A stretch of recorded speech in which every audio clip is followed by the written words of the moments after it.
nous avons l'immense honneur de recevoir en direct dans ce journal le Premier ministre chef du gouvernement, Mohamed Biavogui. Bonsoir.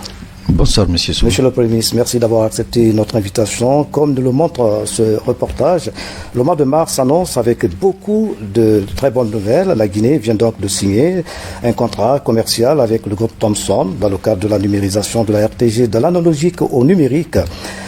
Qu'est-ce que la signature de ce contrat va changer? Et la première des choses, c'est que c'est d'abord, disons, enfin voilà la télévision numérique. Nous sommes partis à un projet, parce que ce n'est pas la première fois que vous essayez, comme vous venez de le montrer par ce reportage. Et il s'agira de refaire les 2 studios en numérique complètement. Il s'agira de couvrir l'ensemble du territoire national, l'accès à la télévision, et il s'agira aussi de faciliter la production de façon moderne et disons une production du 21e siècle. Nous en sommes très heureux parce que c'est un pas en avant pour vous, pour que vous puissiez travailler mieux, plus facilement et de façon plus moderne.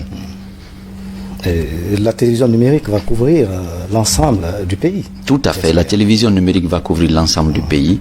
Et comme nous disons, nous voulons être un pays normal. Nous allons finalement être comme les autres. Et puis une télévision moderne. Une télévision très moderne qui se prépare aussi pour la CAN. Comme vous savez, il y aura aussi 2 équipements mobiles spécialement destinés à la CAN. Je pense que c'est une très très grande avancée, surtout qu'il y a derrière tout ça un programme de formation et de maintenance qui sont prévus et qui permettront donc de maintenir ces équipements au niveau où ils doivent être. Ce projet va couvrir et la RTG Koloma et la RTG Boulubinais, j'espère. Voilà, ce sont les 2 studios. Si je me rappelle bien, ce sont les 2 studios qui sont couverts entièrement. Monsieur le Premier ministre, cet engagement de la Banque publique de France à travers la numérisation de l'audiovisuel public ouvre le retour des partenaires financiers, dont ceux des institutions de Bretton Woods, notamment la Banque mondiale et le FMI, mais également la BAD et la BID. La Guinée est redevenue donc fréquentable. Apparemment, la Guinée bénéficie de l'accompagnement de tous ses partenaires financiers. Oui, tout à fait. D'abord, en parlant de la télévision, vous l'avez dit, ce projet est financé par la BPI, la Banque publique d'investissement de France, avec la BIDC, qui est la banque de la CEDEAO. Mais surtout aussi avec une subvention, quand même, il faut le dire, du Trésor français. Donc, c'est un financement à bon prix, si je peux dire, un financement à taux réduit. Et donc il faut remercier les différents partenaires et le gouvernement français ici aussi. Donc ça c'est d'une part. Mais comme vous dites, le mois de mars c'est un mois qui a eu beaucoup, qui annonce de très bonnes nouvelles. Alors le dernier qui n'était pas encore là et que vous nous attendions beaucoup est là, c'est la Banque mondiale. Elle est revenue pour compléter la liste des autres. Donc tout le monde est là, elle revient, donc elle revient avec 700 millions de dollars sur les 1 milliard qui étaient prévus. Donc le FMI est là aussi. Le FMI est venu avec une contribution en DTS, comme vous le savez, une contribution qui fait aujourd'hui 284 millions de dollars, et cela nous permet donc de souffler un peu au niveau de l'économie nationale et surtout de financer les urgences et nos infrastructures en souffrance. Évidemment, Monsieur le Premier ministre, c'est une autre bonne nouvelle. Parlez-nous du contrat en fourniture d'électricité que vient de signer EDG avec KPS. Mais comme vous savez, depuis 2 ans, la Guinée avait dû faire recours à un bateau pour suppléer le manque d'énergie à Conakry. Et ce bateau, ce contrat arrivait à terme donc en fin février. Et nous avons réussi, en négociant, je dirais, de façon très courtoise avec nos partenaires, à gagner environ 14 millions de dollars d'économie sur le nouveau contrat. Donc nous repoussons encore ce contrat pour 1 an, juste pour nous donner le temps de finir Garafiri. Vous savez, Garafiri doit être réparé. Il y a 2 turbines, je crois, une turbine ou 2 turbines qu'il faut remettre en marche. Donkea ne marche pas du tout. Donc il faut faire marcher Donkea. Et il y a d'autres centrales, nos centrales à nous à Tombo qu'il faut mettre à jour.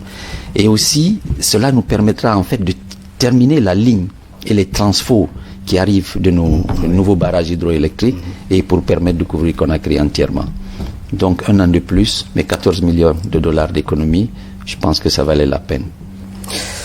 La reprise de la coopération avec les bailleurs de fonds intervient à une période de flambée de prix de denrées alimentaires. Que fait votre gouvernement pour maîtriser ces prix? Nous savons que c'est vraiment une crise mondiale, Monsieur le Président. Tout à fait, une crise mondiale qui a été provoquée d'abord par la pandémie du Covid. Ça, c'est la première des raisons, mais aujourd'hui, elle s'accélère avec la situation en Ukraine. Et le prix du baril est passé pratiquement à $140. Vous compreniez bien que c'est difficile, alors que nous, par exemple en Guinée, le calcul que nous avons fait pour un équilibre, il est à $129. Donc, c'est très difficile. Pour être honnête avec les Guinéens transparents, sur chaque litre que vous dépensez, le gouvernement a oublié de payer 2700 francs guinéens. Vous payez 10 000 francs, le gouvernement paye 2700 francs guinéens. C'est ça la réalité. Donc, nous travaillons pour essayer de coller les bouts, comme on dit. Nous travaillons pour faire en sorte que les populations aient des denrées à bon marché, bien que ils arrivent déjà chers sur Conakry.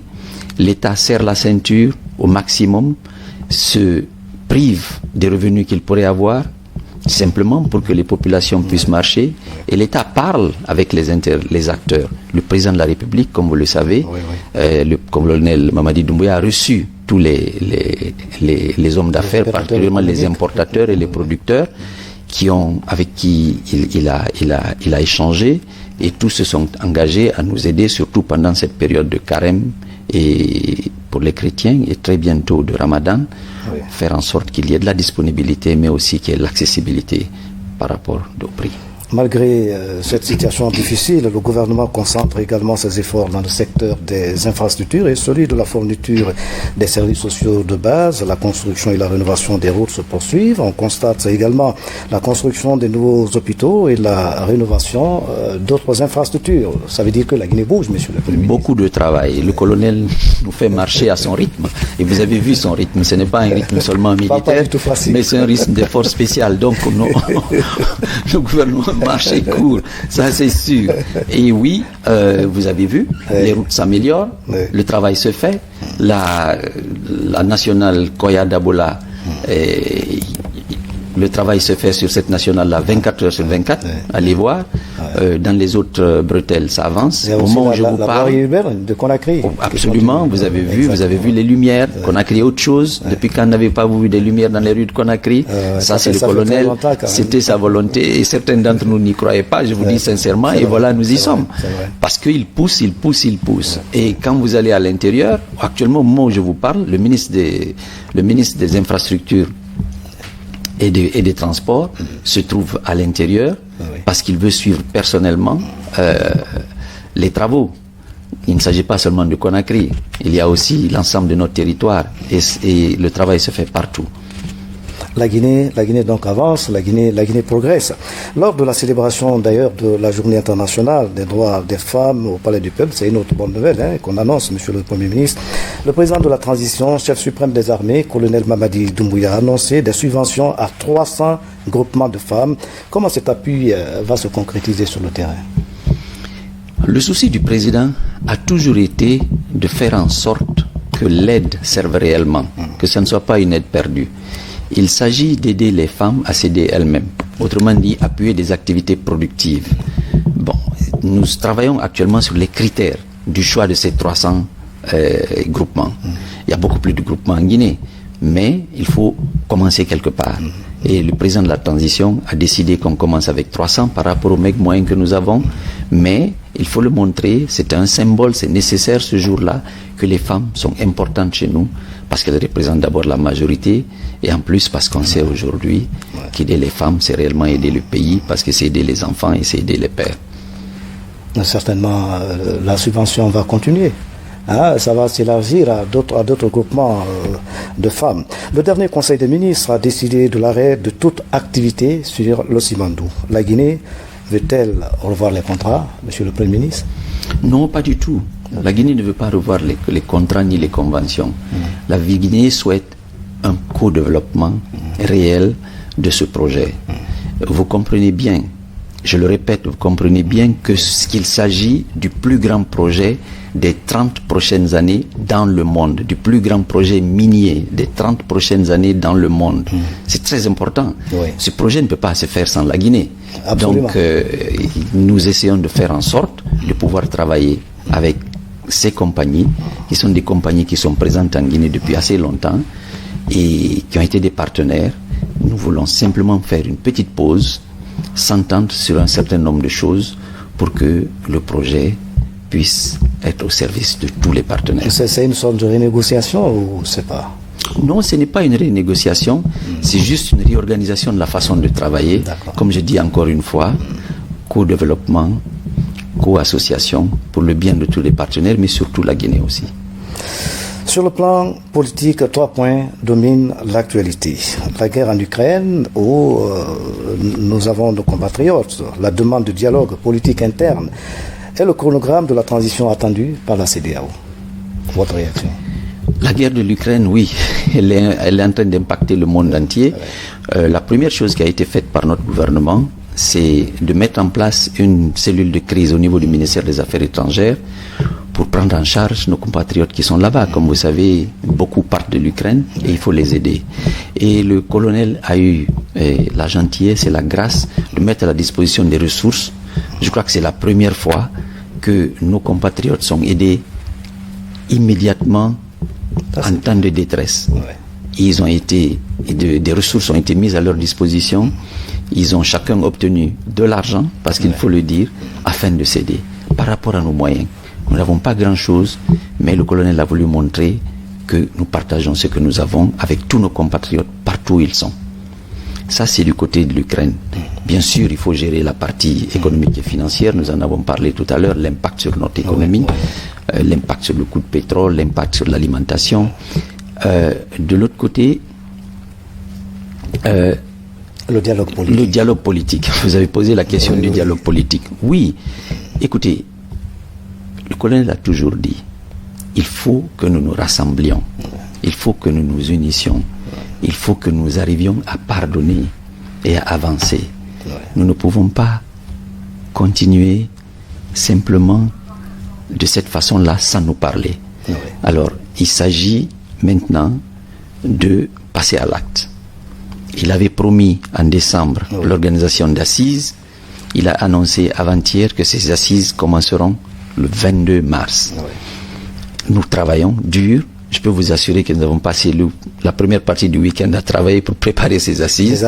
Parce que le 22 mars, c'est à la fin de la semaine, pratiquement. Mais c'est son rythme. C'est comme ça qu'il veut que ça se passe. Mais nous essayons de répondre. J'espère que cela se passera bien. Je profite de cette occasion vraiment pour dire aux Guinéens que c'est une opportunité de se parler, de s'écouter surtout, et de s'entendre sur ce que nous voulons que notre pays devienne demain. Jusqu'à présent, ça a été difficile, très difficile. C'est une opportunité unique. Il faut que nous la saisissions. Et il faut que nous reconstruisions tous ensemble, dans l'empathie, dans la fraternité. Nous sommes condamnés à vivre ensemble. Nous sommes seuls. Nous sommes tous dans le même pays, dans les mêmes frontières. À l'extérieur, quand on prend votre passeport, on ne regarde pas votre ethnie, on regarde d'où vous venez. Je crois que cet esprit-là, c'est celui-là que nous devons cultiver. C'est une occasion, et vraiment, vraiment, je lance un appel. Je sais ce que le colonel a à cœur. Il veut faire en sorte que vraiment les Guinéens se parlent, qu'ils s'approchent, qu'ils puissent surtout se comprendre, pardonner et avancer. J'espère que ce sera l'occasion. En tout cas, nous ferons en sorte que l'objectif soit atteint, que tous les Guinéens soient satisfaits. Les messages tomberont certainement dans des bonnes oreilles. Un mot pour les victimes de Concitel. Eh oui, le drame. Vous avez vu, je ne savais pas ce que ça voulait dire la ruée vers l'or. Mais Concitel, c'est ça, la ruée vers l'or. La population de Gao est passée de 30 millions d'habitants à 300 millions d'habitants en moins d'un an. Imaginez-vous, c'est ingérable n'importe où. Nous avons envoyé plusieurs missions conjointes du ministère des Mines, du ministère de l'Environnement, de l'administration du territoire et de la sécurité, pour essayer de canaliser un peu ce qui se passait là-bas. Mais comme je vous dis, une multiplication par 10 de la population, ce n'est pas facile. C'est difficile. Nous avons encore renvoyé de nouvelles missions. Au moment où je vous parle, le ministre de l'Aménagement du Territoire est là-bas, avec les experts du ministère des Mines et du ministère de l'Environnement, pour essayer de réorganiser l'exploitation de ces mines, parce qu'on ne peut pas les chasser du jour au lendemain. De toutes les façons, il y a de l'or partout. Donc, ce que nous essayons de faire, c'est de créer des couloirs, c'est de créer des conditions, c'est d'organiser, c'est d'affecter des parcelles, faire en sorte qu'il y ait une structure, une démarche et un système pour que les gens puissent travailler, gagner ce qu'ils doivent gagner, mais sans plus de risques. Nous regrettons tous les morts. Nous avons essayé d'apporter l'appui nécessaire, encore une fois par rapport à nos moyens, et nous espérons que ce type d'accident n'arrivera plus. En tout cas, nous ferons ce que nous pouvons pour faire en sorte que l'ordre y règne. Monsieur le Premier ministre, est-ce que vous avez un message particulier qui vous tient à cœur? Écoutez, on dit souvent que je ne parle pas. Ce que je veux dire aux Guinéens, c'est que ce n'est pas le moment de parler pour le Premier ministre. C'est le moment de travailler. Ce n'est pas le moment de parler pour le gouvernement. C'est le moment de travailler. Mais il faut qu'on sache une chose. Vous savez, il faut gouverner par les actes et non par les discours. Exactement. Le Premier ministre ne va pas seul construire ce pays. Les ministres ne vont pas seuls construire ce pays. Il faut que les Guinéens se mettent au travail, tous ensemble. Il faut que nous croyions en nous-mêmes. Il faut que nous croyions à notre force et à notre avenir. La Guinée est un pays qui compte. Je le répète et je le dis. Nous sommes les premiers producteurs de bauxite du monde aujourd'hui. Donc le prix de la bauxite passe par la Guinée. Et nous devons avoir un mot à dire et il doit y avoir des retombées pour nos populations. Demain, le prix du fer sera calculé à partir de la Guinée. Nous devons faire en sorte que la Guinée y gagne. Et c'est ça la réalité. Mais ça passera par une seule chose, le travail, l'unité, la justice et la solidarité. Monsieur le Premier ministre, merci d'avoir répondu à nos questions. C'est moi qui vous remercie, Monsieur Souma.